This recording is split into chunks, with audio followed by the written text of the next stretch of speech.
తెలంగాణ సాధించిన పార్టీగా తెలంగాణ బ్రాండ్ ఇమేజ్ని దెబ్బతీయనీయమని మాజీ మంత్రి హరీష్ రావు అన్నారు. సునీత లక్ష్మారెడ్డి ఇంటిపై దాడి చేసిన కాంగ్రెస్ గూండాలను వెంటనే అరెస్టు చేయాలని మాజీ మంత్రి హరీష్ రావు అన్నారు. ఘటనపై చర్యలు చేపట్టకుంటే డీజీపీ కార్యాలయాన్ని ముట్టడిస్తామని అన్నారు. తక్షణమే కాంగ్రెస్ గూండాలను పట్టుకొని అరెస్ట్ చేసి జైలుకు పంపాలని అన్నారు.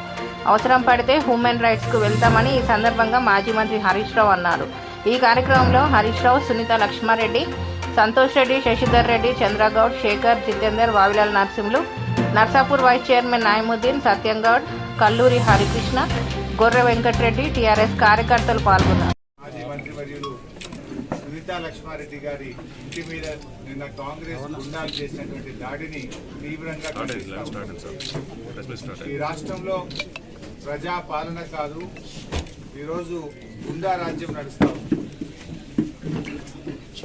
ప్రజల యొక్క హక్కులు పూర్తిగా కాలరాయబడ్డాయి. మొన్న సిద్దిపేటలో నా కార్యాలయం మీద దాడి కావచ్చు, పేరు మంట కలిపి ఇలా బీహార్ లాగా ఒక రాయలసీమ ఫ్రాక్షనిజం లాగా ఈ రాష్ట్రాన్ని రేవంత్ రెడ్డి గారు నడుపుతా ఉన్నారు. నిన్న సునీతా లక్ష్మారెడ్డి గారి మీద జరిగిన దాడి అది కాంగ్రెస్ నాయకత్వ ప్రోత్సాహంతో జరిగిన దాడి. ఈ నియోజకవర్గ కాంగ్రెస్ నాయకులు కావచ్చు, రేవంత్ రెడ్డి గారు మాట్లాడే మాటలు, ఆయన రెచ్చగొట్టే విధానాల వల్ల జరిగినటువంటి దాడిగానే బీఆర్ఎస్ పార్టీ చూస్తుంది. ఇక్కడ పోలీసులు ఒక విషయం గుర్తుపెట్టుకోండి, నేను రేవంత్ రెడ్డి శాశ్వతం కాదు, ఇక్కడ కాంగ్రెస్ నాయకులు శాశ్వతం కాదు. 10 ఏళ్ళు మేము అధికారంలో ఉన్నాం.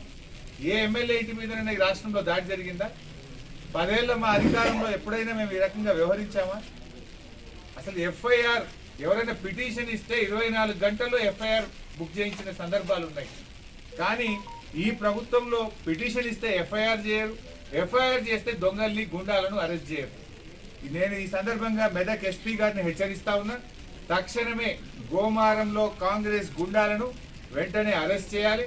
ఆ దాడికి ప్రోత్సహించిన వారి మీద కూడా కేసు నమోదు చేసి వారిని కూడా అరెస్ట్ చేయాలని చెప్పి డిమాండ్ చేస్తా ఉన్నాం. ఎట్టి పరిస్థితుల్లో దీన్ని వదిలిపెట్టాం. అవసరమైతే హ్యూమన్ రైట్స్ కమిషన్ పోతాం, నేషనల్ హ్యూమన్ రైట్స్ కమిషన్ కూడా ఫిర్యాదు చేస్తాం. అవసరమైతే పోలీసు రాజ్యంగా మారిపోయింది, గుండాల రాజ్యంగా మారిపోయింది. దీన్ని చాలా తీవ్రంగా ఖండిస్తా ఉన్నాం. మా ఓపికకు కూడా ఒక హద్దు ఉంటుంది. మరి లేదంటే రేపు ఏం జరుగుతుంది? రాయలసీమ తరహా ఫ్రాక్షన్ రాజకీయాలు తెలంగాణలో మొదలవుతాయి. ఏదో కష్టపడి పోరాడి తెచ్చుకున్న తెలంగాణ, ఉద్యమాలు చేసి తెచ్చుకున్న తెలంగాణ, అభివృద్ధిలో దేశానికి ఆదర్శంగా తయారు చేసుకున్న తెలంగాణ, దీన్ని కాపాడుకోవాలనేటువంటి ప్రేమ మాకుంటుంది. తెలంగాణతో మాది పేగుబంధం, తెలంగాణ ప్రజలతో మాది పేగుబంధం. మీరేదో అదృష్టం కొద్ది ముఖ్యమంత్రి అయింది, కానీ ఈ తెలంగాణ పరపతిని, పేరును దెబ్బతీయకండి. లా అండ్ ఆర్డర్ మెయింటైన్ చేయండి, తప్పు చేసిన వారిని శిక్షించండి. గోమారం ఘటన మీద ఉన్నత స్థాయి విచారణ జరిపి తక్షణమే వాళ్ళను నాన్ బెయిలబుల్ సెక్షన్స్ పెట్టి అరెస్ట్ చేయాలని చెప్పి మేము డిమాండ్ చేస్తున్నాం. మీరు ఇంట్లో చొరబడి దాడి చేసినారు, రేపు మేము అదే చేస్తే ఏమవుతుంది? రాష్ట్రంలో లా అండ్ ఆర్డర్ ఏమవుతుంది? ఎవరు దీని వెనుక ఉన్నారు? ముఖ్యమంత్రి గారు కూడా ఆలోచించుకోవాలి.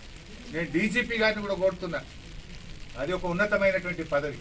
ఆ పదవిలో ఉన్నప్పుడు చట్టబద్ధంగా వ్యవహరించాలి, రూల్స్కు అనుకూలంగా వ్యవహరించాలి. కానీ చట్టాన్ని ఎవరు కూడా అతీతులు కారు. చట్టాన్ని ఎవరు అతిక్రమించినా కూడా వారి శిక్షార్హులే. అది పార్టీలకు అతీత ప్రభుత్వ పార్టీ, ప్రతిపక్ష పార్టీ కాదు, వారిని ఎవరినైనా శిక్షించి తీరాల్సిందే. ఐ రిక్వెస్ట్ ద డీజీపీ, ఇమీడియట్గా మీరు ఇంటర్వ్యూన్ కాండి, దీని మీద విచారణ జరపండి, ఆ కాంగ్రెస్ గుండాలను అరెస్ట్ చేయండి. పోలీస్ హెడ్ కానిస్టేబుల్ మీద దాడి చేసిన వాళ్ళను, ఆ దాడికి ప్రోత్సహించిన వారిని కూడా గుర్తించి వారిని కూడా తక్షణమే అరెస్ట్ చేయాలని డిమాండ్ చేస్తున్నాం. ఒకవేళ నిర్ణయం తీసుకోకపోతే బీఆర్ఎస్ పార్టీ ఎమ్మెల్యేలు అందరం డీజీపీ కార్యాలయాన్ని ముట్టడిస్తామని చెప్పి కూడా హెచ్చరిస్తా ఉన్నాం.